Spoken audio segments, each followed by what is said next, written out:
A paz do Senhor a todos. Hoje é o culto da vitória?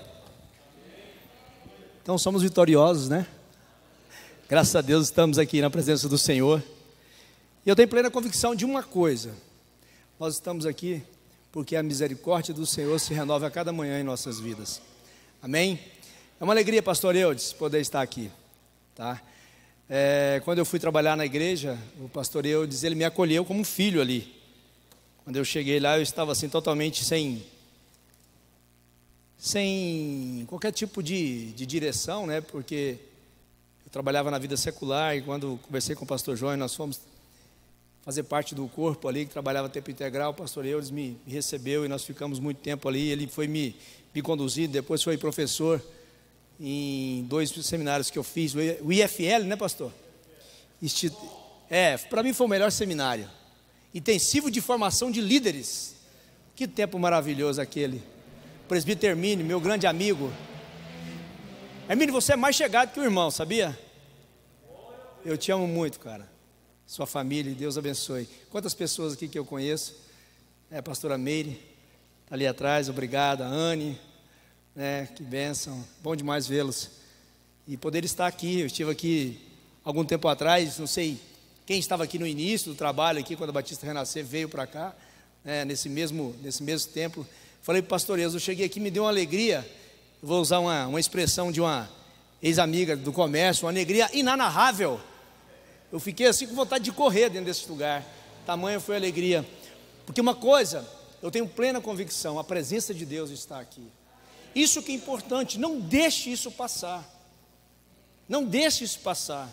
Tem que ser como a primeira vez. Sabe aquele primeiro amor? Nós precisamos disso. A igreja tem que estar carente disso, do primeiro amor, da alegria da salvação. Um dia desse eu preguei na igreja e falei exatamente sobre isso. Senhor, não permita que eu perda essa alegria, a alegria da salvação. Amém? Como o pastor Eudes me apresentou, eu sou o pastor Éder, estou já na igreja há algum tempo. Fiz parte já do corpo da igreja que trabalha em tempo integral. Hoje eu voltei para a vida secular. Sou casado há 30 anos pela bondade e misericórdia de Deus, cuja minha esposa é o melhor ser humano que eu conheço. A pessoa que eu mais amo aqui na terra é minha esposa, por tudo que ela é na minha vida. Tenho 6 filhos, 3 homens e 3 mulheres. Tenho uma neta de 2 anos e 4 meses, a Catarina, que Deus é uma nota diferente na música que Deus tem cantado na minha vida. Como eu sou feliz com aquela neta, gente, eu estou como quem sonha. Então, eu louvo a Deus por estar aqui, pastor Eudes. Se vocês puderem a Bíblia de vocês no livro de Deuteronômio, nós vamos ler aqui apenas 2 versículos nesse livro, 3 versículos. Eu gostaria que você deixasse a Bíblia aberta. Quem poder estar conduzindo esse tempo de leitura de Bíblia aqui, eu acredito que é a Bíblia a palavra de Deus que liberta, é a palavra de Deus que sara, é a palavra de Deus que renova, é a palavra de Deus que nos impulsiona a sonhar, a caminhar e sobretudo nos alegrar. Amém? Quero mandar um beijo para a mamãe, a dona Leolina, que está lá em Professor Jamil nos assistindo, minha sobrinha Bárbara, meu sobrinho Adriano, que é a esposa dela, a minha esposa com certeza está nos assistindo, e meu filho Gabriel, que está lá em Santa Catarina, estudando. Gabriel, que Deus guarde o seu coração e a sua mente em Cristo Jesus, e lembre-se que o seu prato está na mesa, te esperando voltar, tá, meu querido? Deus abençoe. Quem encontrou aí capítulo 1 de Deuteronômio, versículo número 34, 35 e 36, nós vamos falar hoje de Caleb. Quem conhece Caleb? Amigo de Josué, um dos espias. Eu gosto muito de história. Na verdade, a nossa vida ela é uma história, né? Nossa vida começou a ser escrita, como diz a palavra de Deus no Salmo 139, no ventre da nossa mãe. Todos os dias da nossa vida foram escritos. Quem acredita fala assim: eu acredito. Aleluia, esse povo aqui é bom demais, viu, gente? Só de acreditar nisso é maravilhoso. Capítulo de número 1, versículo de número 34, diz assim, ó: tendo, pois, ouvido o Senhor as vossas palavras, indignou-se e jurou, dizendo: certamente nenhum dos homens desta maligna geração verá a boa terra que jurei dar a vossos pais, salvo Caleb, filho de Jefoné, ele haverá, e a terra que pisou darei a ele e a seus filhos, porquanto perseverou em seguir o Senhor. Eu gosto muito desse termo aqui, ó, Caleb, filho de Jefoné. Por que eu gosto? Caleb, filho de Jefoné. Se você for estudar sobre a genealogia de Caleb, Jefoné, ele não era um hebreu nato. Ele foi incluído na época do Egito. Ele era um quenezeu. Capítulo 15 de Gênesis você vai ver sobre isso. Quando Deus foi dar as ordens a Abraão, ele falou exatamente de alguns povos, e um desses povos que eles iriam herdar as terras, ali naquela região, era os quenezeus. E ele casou com uma moça hebreia, e teve o filho Caleb. Agora, o mais interessante disso, quando você vai ver a genealogia de Cristo, você vai ver algumas mulheres que estão ali, e algumas delas também foram incluídas. Uma das mais faladas é Raabe, não é verdade? É aquela mulher cujo deu guarnição para dois dos espias que foram em Jericó. Se você for ler as cartas de Pedro, você vai ler que também nós fomos incluídos. E isso que eu vejo que é divino, naquilo que diz povo escolhido de Deus. A Bíblia diz que nós somos raça eleita, sacerdócio real, nação santa. Então, como Jefoné é mencionado aqui, nós também fomos incluídos através da morte e ressurreição de Jesus Cristo. Mas eu quero falar aqui especificamente de Caleb. Se a gente voltar aqui atrás, em Números capítulo 13, a gente vai ver algumas menções acerca de Caleb. No capítulo 13, no versículo de número 6, fala que ele era da tribo de Judá. No versículo de número 30, quando começou os espias, não precisa de achar não, depois a gente vai passar para frente ali, eu quero que vocês me acompanhem no texto mais adiante. Vai falar dos relatórios dos espias que foram enviados naquela terra. E no versículo de número 30, quando os espias estavam falando daquela terra, quando os espias estavam falando de tudo que eles tinham visto, de tudo que eles tinham contemplado com os olhos, quanto a terra era maravilhosa, como havia dito Moisés, mas estava falando também das resistências que eles iam encontrar lá. E aqui no versículo de número 30, Caleb levanta e diz: então Caleb fez calar o povo perante Moisés e disse: eia, subamos e possuamos a terra, porque certamente prevaleceremos contra ela. Havia um disse-me-disse ali daqueles espias. Havia algumas questões que eles estavam tratando, que estava tentando tirar aquilo que Deus já havia prometido para Israel, que era a conquista da terra de Canaã. Se você virar a sua página da sua Bíblia, vai ver que houve algum deles ali, que eles se rebelaram, que eles começaram a murmurar, que eles começaram a esmurecer, que eles começaram a falar algumas palavras que fez que o povo dissimulasse e perdesse a esperança.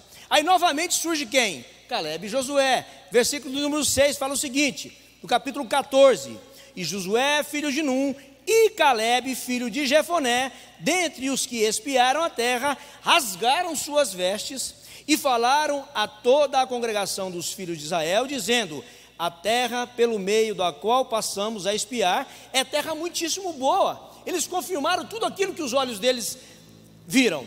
E continua no versículo de número 8: e o Senhor se agradar, e se o Senhor se agradar de nós, então nos fará entrar nessa terra e nola dará, terra que mana leite e mel, como havia sido a direção de Deus para Moisés. No versículo de número 9, eles continuam a testemunhar: tão somente não sejais rebeldes contra o Senhor e não temais o povo dessa terra, porquanto como pão os podemos devorar. Retirou-se deles o seu amparo. O Senhor é conosco, não os temais. Como pão nós podemos devorar. Continua aqui ainda no versículo de número 14. Aí Deus dá um decreto contra aquele povo. Deus libera uma palavra sobre aquele povo.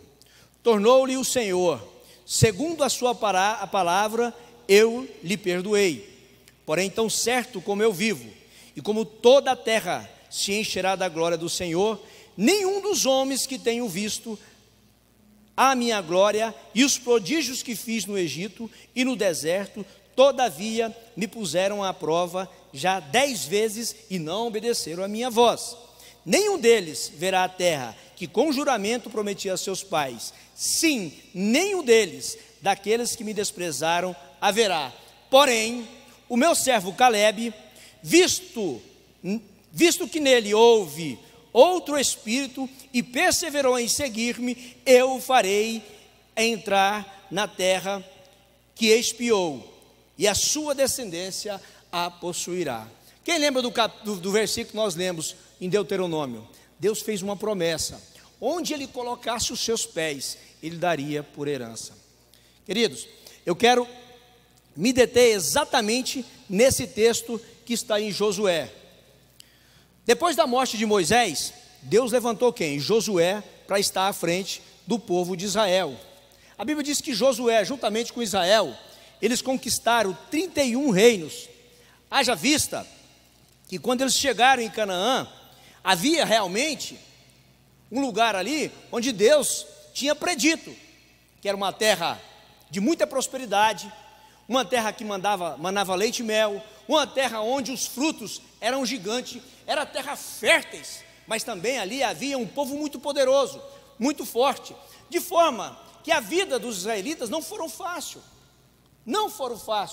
Nesse tempo que Calebe nasceu, que eu imagino que ele chegou aos 40 anos no deserto, é claro, porque ele foi um dos espias.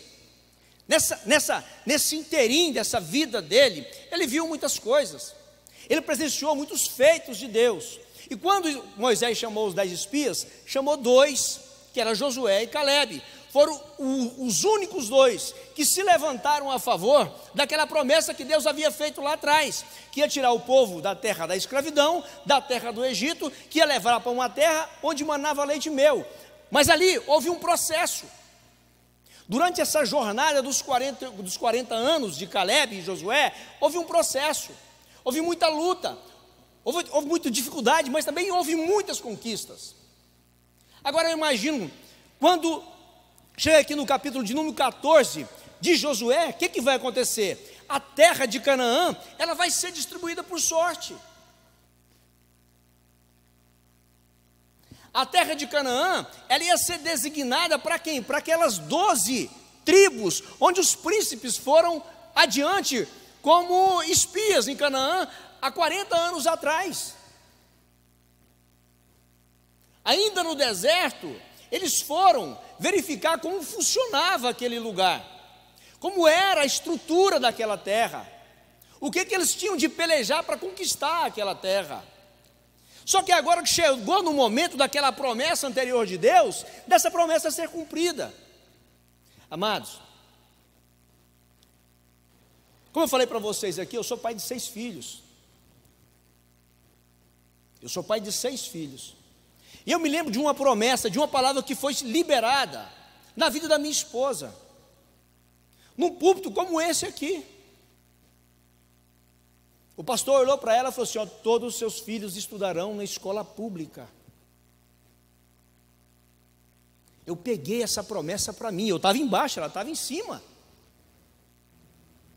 Não é a promessa em si que é liberada, é você entender que essa promessa é para você, e você reter para você, e você sonhar com ela, e visualizar ela, e deslumbrar essa promessa para você. Eu tenho certeza, meus queridos, que qualquer um de nós aqui já colheu um fruto que de tempos anteriores foi profetizado na sua vida. Eu tenho plena convicção disso. E não foi diferente aqui com Calebe. Amados, 4 dos meus filhos, 2 já estão formados, 2 estudam em universidades federais. Falta 2 ainda. Não cumpriu a promessa 100%, pastor, eu, dizia Hermínio. Eu ainda coloco meus pés, o meu joelho no chão e minha boca no pó. E eu tenho reclamado todos os dias, porque foi liberada uma palavra, eu peguei essa palavra para mim. Mas espera aí, eu tenho visto essa promessa se cumprir na minha vida. Nós estamos passando tempos difíceis. Eu estou com 51 anos de idade. Eu tenho certeza que tem pessoas bem mais velhas do que eu aqui, tem mais nova. Mas eu nunca vivi tempos de tanta insegurança, tanta incerteza. Eu nunca presenciei tanta falta de sensibilidade do ser humano. As pessoas estão desumanizando dia após dia. Ei, queridos, você sabe aonde está o seu milagre? É aonde está o seu coração. Jesus fala assim, ó: não acumuleis tesouro aqui na terra, mas acumuleis no céu. Porque onde está o seu tesouro, lá está o seu coração. Onde está o seu coração, na sua promessa vai se cumprir. Porque é um milagre, é onde esperado, é onde desejado.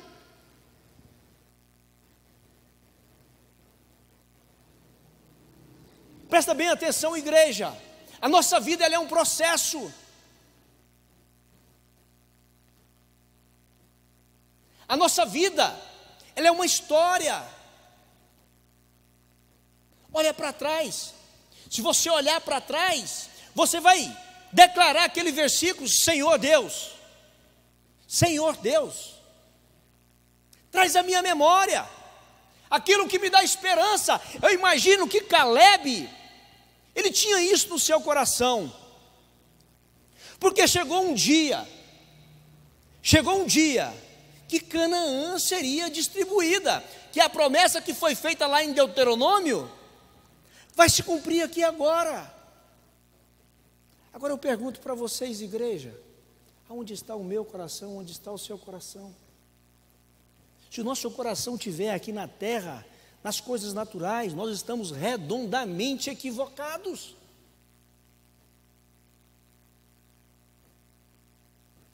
A mensagem de Cristo: eu sou o caminho, eu sou a verdade, e eu sou a vida. Ninguém vê um Pai, senão por mim. Você sabe por que nós estamos aqui hoje? Por causa de Cristo. Porque houve uma promessa de resgate, houve uma obra de expiação, houve uma obra de redenção na cruz. E a nossa aceitação por esse evangelho, o evangelho que transforma, que para mim, aonde o evangelho chega, se não haver transformação, não é o evangelho, ou você não o recebeu verdadeiramente. Nós temos que ter convicção disso, desse Deus que nós servimos, desse Deus que nos chamou, desse Deus que nos resgatou, desse Deus que estendeu a mão, desse Deus que deu o teu único filho.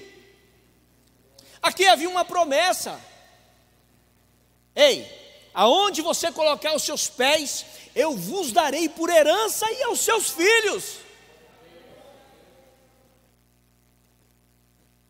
Aonde está o seu tesouro? Eu imagino que Caleb tinha um desejo inexplicável para chegar em Canaã.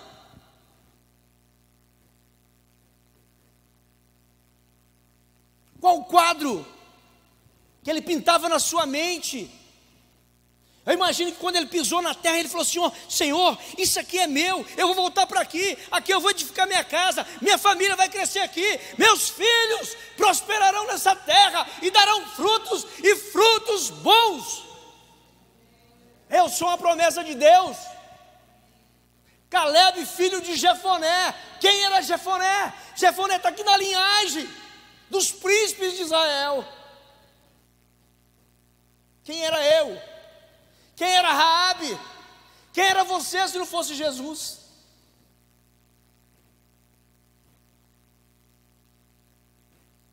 Quem somos nós, igreja? Deixa eu falar uma coisa para vocês. Presta atenção no que eu vou falar. A Bíblia diz que Deus formou o homem.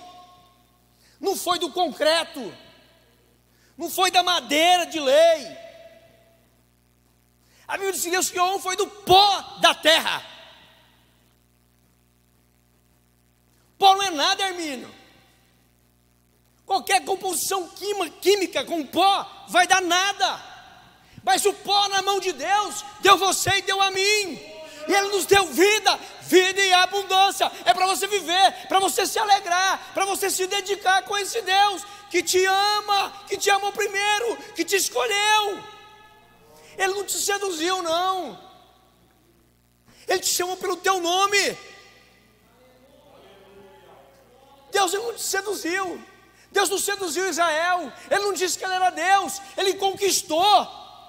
Porque o amor dele excede a toda intelectualidade, a toda magia, a todo cosmo. Tudo isso aqui pertence a Ele. Do nada Ele fez, Ele criou, Ele formou e fez você com uma coroa da criação. Se alegre nisso. Se alegre nisso. Nós precisamos de ter atitude como igreja. Nós precisamos de olhar por esses heróis da fé e entender que eles foram um exemplo. Em tempos difíceis, Ele formou todo o terreno. Descendência de Judá. Descendência de Judá. Davi é descendente de Judá. Jesus é descendente de Judá. O processo de Caleb, da obediência de Caleb, está escrito. Está aqui na palavra de Deus, para mostrar o quanto é importante nós entender o princípio de obedecer a Deus. Aí você vai ver um relatório aqui, vai ver um papo diferente. Eu imagino que Josué está sentado numa mesa, isso é coisa da minha cabeça, não está escrito, mas eu imagino que ele deve estar sentado, e ali estavam aquelas filas de príncipes. Olha o que diz a palavra de Deus aqui no versículo de número 6, do capítulo 14. E chegaram os filhos de Judá, Josué em Gilgal, e Caleb, filho de Jefoné, o quenezeu, lhe disse: Josué, tu sabes o que o Senhor falou a Moisés, homem de Deus, em Cádiz Barneia, a respeito de mim e de ti?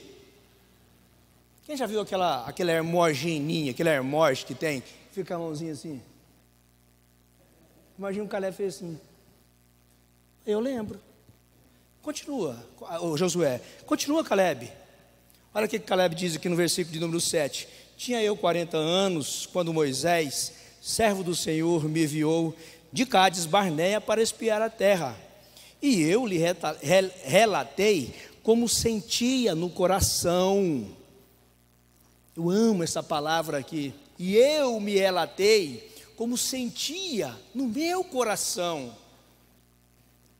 Pastor, ele expressou aquilo que estava dentro dele quando ele foi fazer aquele relato. Quando ele levantou a mão, falou: peraí, gente, vamos levantar. O negócio lá é bom. E Deus vai nos dar aquele povo como pão. Nós vamos esmagar eles na boca como pão. Pastor, ele tinha convicção que eles iam conquistar aquela terra. Não pelos seus braços, mas porque havia uma palavra, uma promessa. Eu estou vivendo para Deus segundo o meu coração, porque eu amo a Deus. Não é porque o que Ele pode me dar, é pelo que Ele é para mim. É para onde Ele vai me levar. Eu tenho que acreditar que eu vou estar reinando com Cristo. Eu quero chegar com Jesus. Eu não quero chegar sem Ele, não. Eu preciso dEle, eu dependo dEle. Lá a terra é muito melhor do que aqui. Lá não vai haver choro, lá não vai haver doença. As ruas lá são de ouro.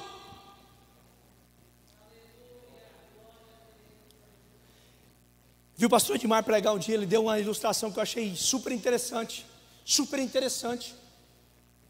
Uma igreja muito rica, muito chique. O pastor pregando e a velhinha lá atrás, glória a Deus. E o povo só chique, né? Cheio de pompa. E ele falava: olha, lá no céu vai ter ruas de ouro. Ela, glória a Deus. Lá no céu vai ter um trono de glória. Você vai sentar, glória a Deus. Aí terminou o culto, a velhinha foi embora, pegou seus negócios, foi embora. Os irmãos todos cheios de pompa: pastor, você tem que chegar naquela senhora, ela é muito escandalosa, ela dá glória a Deus e tal. Não, deixa que eu vou resolver esse negócio, né?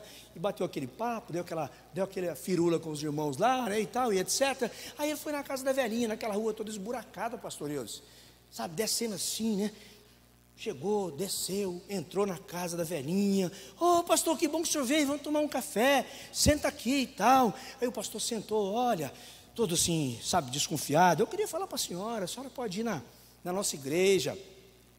ouvir o culto, mas evita, né, de escândalo, de dar glória a Deus, de parará, de ficar eufórico. Ela falou: pastor, não tem como, não tem como, o senhor fala que lá no céu vai ser rua de ouro, olha só a rua que eu moro toda esburacada, como que eu não dou glória a Deus? Pastor, o senhor fala que lá no céu nós vamos sentar num trono de glória, olha o tamboretinho que o senhor está sentando, pastor, como que eu não dou glória a Deus? Pastor, o senhor disse que as nossas vestes serão vestes de linhos finíssimos, olha o trapo que eu estou vestindo, como eu não posso dar glória a Deus? O pastor, dá glória a Deus, dá glória a Deus. O pastor pregava, mas não acreditava.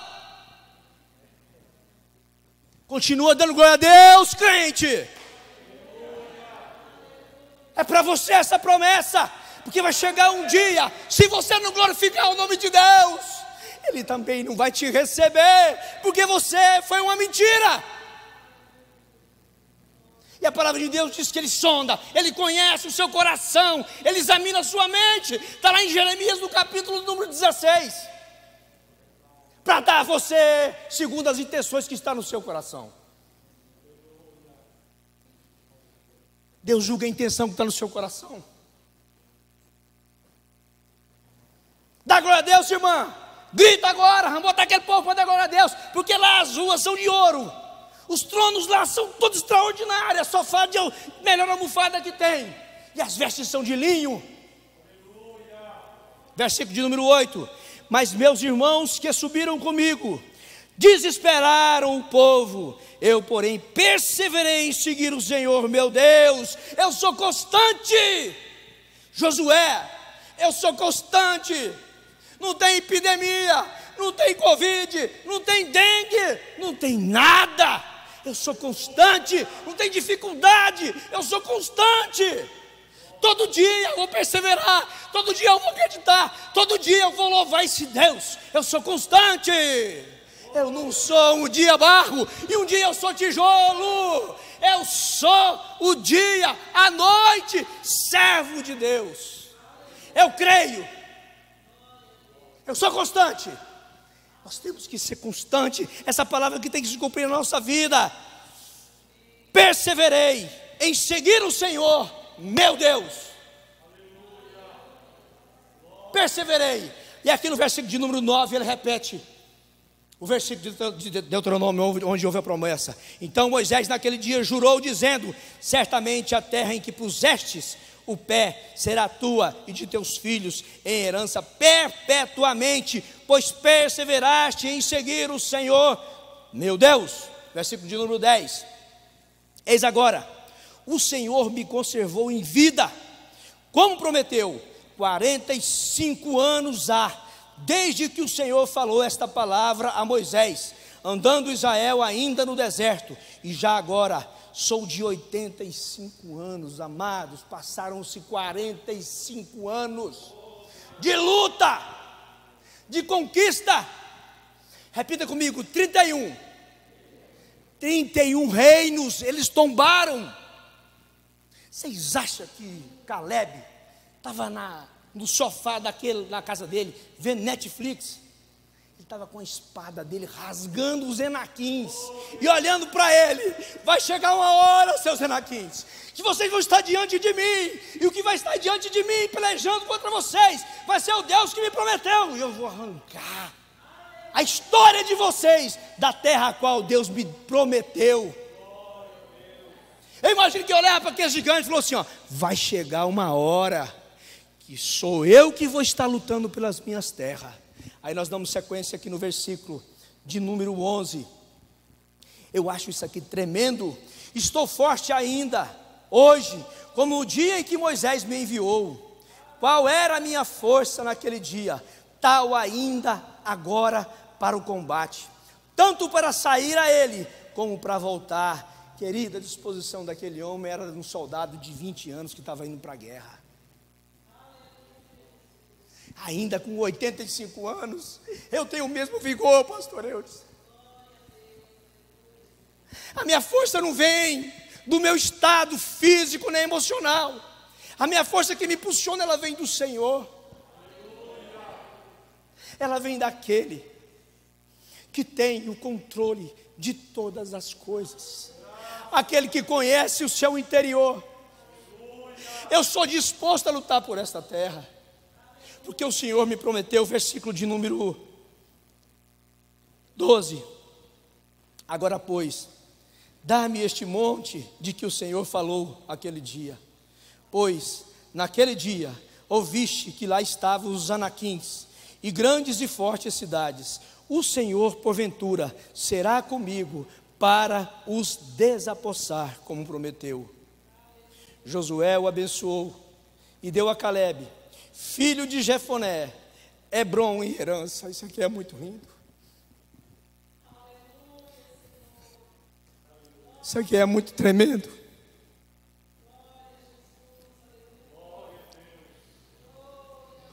O tempo de Deus, a hora de Deus, é o tempo que você está pronto para receber o cumprimento da promessa na sua vida. Portanto, Hebrom passou a ser de Calebe, filho de Jefoné, o quenezeu, em herança até o dia de hoje, visto que perseverara em seguir o Senhor, Deus de Israel. Dantes, o nome de Hebrom era Quiriate Arba.